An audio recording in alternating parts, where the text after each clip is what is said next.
commencement des années 2000, hein, Jessica, qui est un groupe de presse très important au Québec, ça représente à peu près 50% du marché de la presse écrite. L'autre 50%, c'est Québécois. Ils sont engagés dans une lutte à finir, un combat de 6 ans. Mais là, Québécois avait un avantage indu sur Jessica parce que Québécois, il y avait TVA.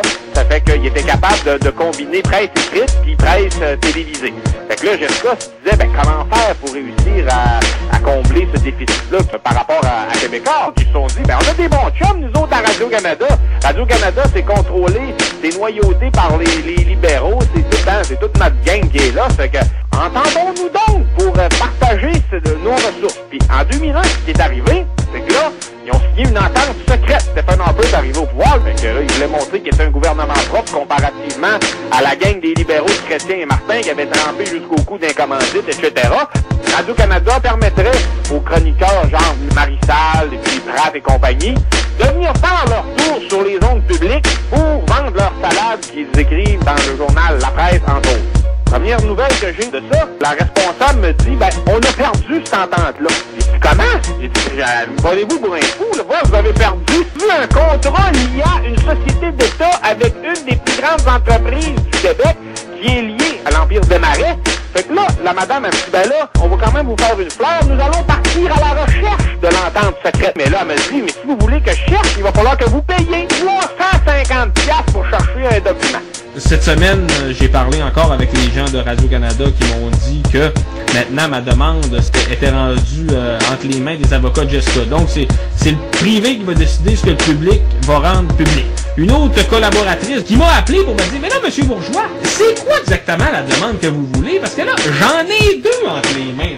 Ils en ont signé deux documents. Il y a deux ententes qui lient Radio-Canada et la presse. Un, c'est janvier 2001, puis l'autre, c'est août 2001. Tout ça pour dire qu'il y a des ramifications très importantes entre Radio-Canada et puis Jessica. C'est quand même pas ordinaire qu'une société d'État signe une entente avec une compagnie privée pour partager les ondes.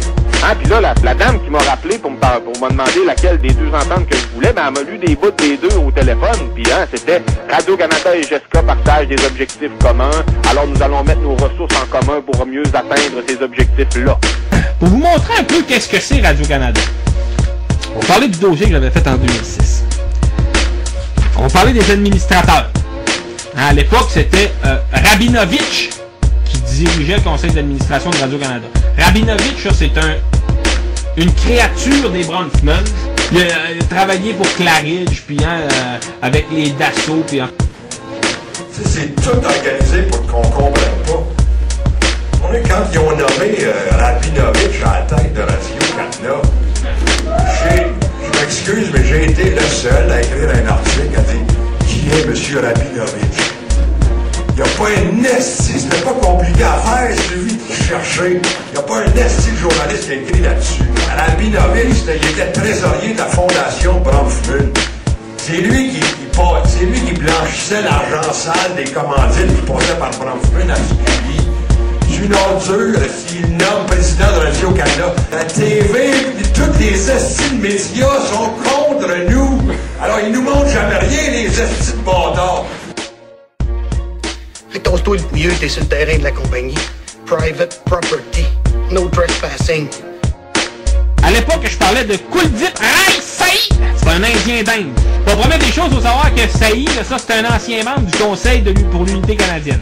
Il s'est mis riche, Saï, quand que Paul Martin il a vendu à bon prix, à rabais, le transporteur Kingsway. Il a fait une fortune avec ça. À un point tel que Saï, début des années 2000, il valait à peu près 2 milliards, là, monsieur. Puis là, étant donné que Paul Martin lui a permis de devenir riche, il y a toujours des retours d'ascenseur. En fait, quand Paul Martin il a voulu devenir chef du Parti libéral, ben, monsieur Saïd, il fallait bien qu'il l'encourage. Sais-tu combien il a donné à la caisse électorale de Paul Martin? Vas-y fort. 86 260 $ et 21 cents. Mais là, ce qui est surtout intéressant avec M. Saïd, là, je te rappelle qu'il est administrateur de Radio-Canada. Il est du conseil d'administration. Puis là, normalement, c'est beaucoup le logement qui coûte de l'argent.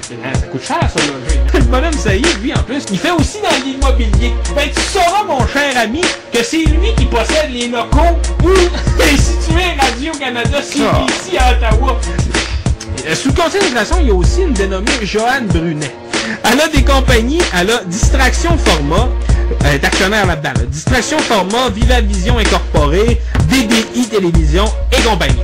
Ça, ces compagnies-là, qu'est-ce que ça fait? Ça produit des émissions de télévision comme Watatatao, un gars, une fille, tout le monde en parle. Elle est actionnaire avec François Massérola, un libéral notoire qui avait empêché Falardeau de faire des films quand il était à Téléfilm Canada, le salopard.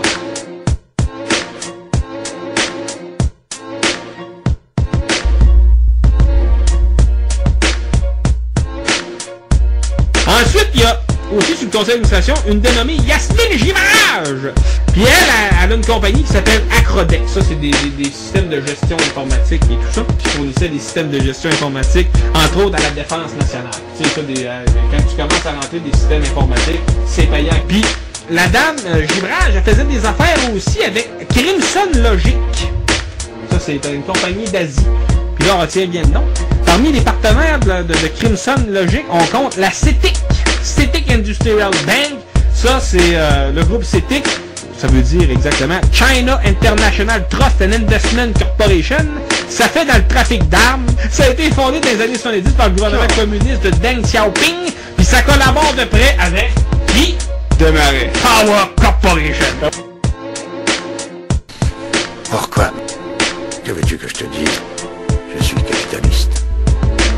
Et il paye. Oui, André Desmarais siège sur la CETIC Pacifique.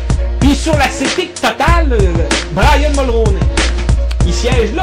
Ensuite, il y a Trina McQueen, où le réseau fédéraliste à son meilleur. Elle est impliquée principalement à la Fondation Historica. C'est financé généreusement par la Fondation Bronfman. La Fondation Bronfman, c'est qui ça? C'est ceux qui finançaient et qui faisaient produire les minutes du patrimoine que Radio-Canada diffusait.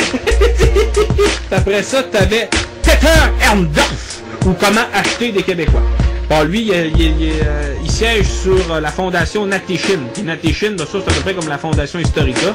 Ça fait de la petite propagande de bas étage. Puis, sur le conseil d'administration de la fondation Natishin, on retrouve Brian Mulroney, Joe Clark, Ed Broadbent, John Turner, Michael H. Wilson, Feu Antonio Lamère, Kim Campbell, Don Masakowski.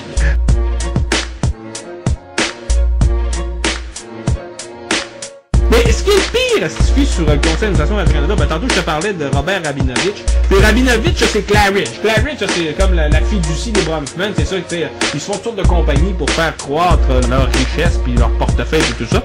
Claridge, ça a des parts dans Cour. Cour, ça c'est une compagnie israélienne, mais ça en a aussi des parts dans Tadiran Télécommunications, dans Elbit et compagnie. Puis ça, c'est toutes des compagnies qui font dans la défense, le militaire, puis le matériel de surveillance et d'espionnage.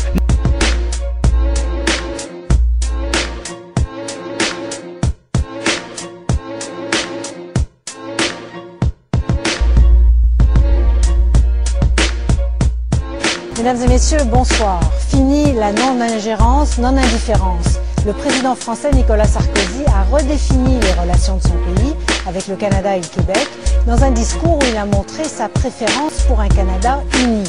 Le président français remettait l'insigne de commandeur de la Légion d'honneur au Premier ministre Jean Charest. Maxence Bilodeau. Nous faisons commandeur de la Légion d'honneur. Cette cérémonie est particulière. Bien sûr, toute la famille immédiate de Jean Charest est présente, mais il y a aussi un membre très important de la famille spirituelle de Nicolas Sarkozy. Paul Desmarais, grand patron de Power Corporation, grand fédéraliste canadien, qui est devenu le mentor de Nicolas Sarkozy et à qui le président avait remis en février la plus haute distinction française, la Grande Croix de la Légion d'honneur. Et les réactions ont vite fusé à Québec de la part du Parti québécois et du mouvement souverainiste. Pierre Duchesne, ces propos de Sarkozy, est-ce qu'ils marquent la fin de l'héritage du général de Gaulle? Oui, Céline, et on est bien loin du Vive le Québec libre du général de Gaulle en juillet 67. Ça inaugurait une nouvelle politique de relations privilégiées entre le Québec et la France. Eh bien, aujourd'hui, en tout cas à l'endroit des souverainistes, le président français les associe à des gens sectaires et agressifs. Selon Gérald Larose, le président Sarkozy veut liquider l'héritage du général de Gaulle. Vive Montréal! Vive le Québec! Vive le Québec libre!